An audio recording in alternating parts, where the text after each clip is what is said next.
Welcome to 33 Dreams of Indy. I'm your host, Robert Earl, and following this weekend's action at the Worldwide Technology Raceway at Gateway, try saying that 5 times fast, was very impressed by the Indy Pro 2000 series and the action that they put on. The NTT IndyCar series sure did light up the night, but up until that point in the weekend, the best action on the track was with the Indy Pro 2000 series. And one name that I want to make sure that you pay attention to is Kyle Kirkwood. Kyle started the race at the back of the pack. His team made a unapproved change to a wing.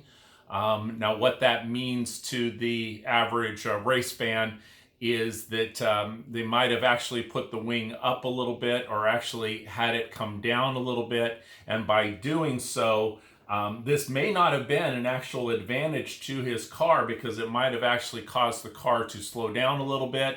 But the regulations are the regulations. When it went through tech, he was deemed that his second place qualifying position was nullified. He was given a grid penalty and had to move all the way to the back of the 12 car pack. Didn't make a difference to him one bit. By the end of lap 7, he had come all the way through the grid, making some very technical passes, able to get past the cars, took the lead, and it was really something that he never relinquished during that time. Kyle did a fantastic job hitting his marks. At one point, Corey Enders was running in second place. Corey was cutting down his time. We could actually see it go from about a 5-second deficit to where a point that Corey had it to about a second, just below a second deficit, as he continued to hit his marks and stay in the tow of the car in front of him with Kirkwood. But as he proceeded on to that, his tires were not able to hold up. Also, there was a yellow flag that came out for his teammate that struck the wall. And after the restart, Kirkwood pulled away. Ramis Lind finished in second with a late pass on Corey Enders. And Corey took his first podium for the season. So it was a fantastic race, lots of action. Plenty of laps of side-by-side action. I think they were able to use, the Indy Pro cars were able to use a second groove even more so than the NTT IndyCar series. And IndyCar series on their restarts was forced to go up to the second line, but for most of the racing action stayed right in line. Let me tell you a little bit more about this young man. I can refer to him as a kid, I guess, but Kyle Kirkwood, not just pointing him out because he's in Florida, but he is from Jupiter, Florida, 20 years old. And he has been a proven winner, really somebody that you're going to want to pay attention to on this series. Winner of the Team USA Scholarship. Past champions or winners of that have been Joseph Newgarden, Brian Herta, to just name a few. Moved up the ranks in Florida, spent a lot of time at the Ocala Grand Prix.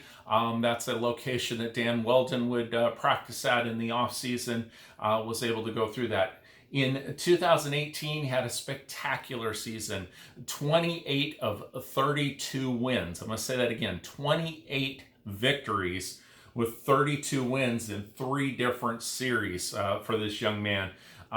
This included the USF 2000, where he won 12 of the 14 races. It's because of his finish in those standings that he was able to move up the ranks this year to the Indy Pro 2000 series. He was also competing in the F3 Americas Championship, where he won 15 of 17 races. That was backing up the strong season that he had in 2017 with F4. He was the United States champion, 9 wins, 15 podiums out of 20 races. He's only 20 years old, but in the future he better get used to the taste of champagne to be able to go through this. When he's not racing, doing some driving, coaching, and like a lot of drivers that are on the Road to Indy series, one of the keys that we'll look for as he progresses up is financing and the connection with the right team. He currently in the points championship after 12 of the 16 rounds. They're going to have 2 races at Portland. They're also going to be running 2 races at Laguna Seca. So 4 more races left in the Pro 2000 series. Aramis Lind leads the series with 323 points. Kyle Kirkwood closed that advantage, 317 points. So it'll be fascinating to see them in the last 4 races. There is a scholarship available for the winner of the Indy Pro 2000 to fund, thanks to Cooper Tires and the IndyCar Series, to fund a part of a ride in the Indy Lights Series. For those of you that aren't familiar, think of it as a progression, a graduation, where the Indy Pro Series would be more of a sophomore series. The Indy Lights is a junior series, and then your senior series would be the actual NTT IndyCar Series that races the entire season and then actually races in the Indy 500 and has the coveted 33 spots for the Indy 500 race. So a scholarship opportunity to be able to move up the ranks and progress to Indy Lights. And he's competing with a very well-backed team, Juncos Racing. We know them from their qualification exploits this year of being one of the teams that bumped McLaren out of the Indianapolis 500. So Kyle Kirkwood, get used to the name. It'll be fascinating to follow him in the championship for the last 4 races. Would love to hear your take on if you follow Indy Pro 2000, the Road to Indy series, and any questions that you might have for us. We'll make sure that we cover that. Make sure that you subscribe not only on YouTube, but on the main podcast channels. 33 Dreams of Indy. You can find us on Twitter, Instagram, Facebook.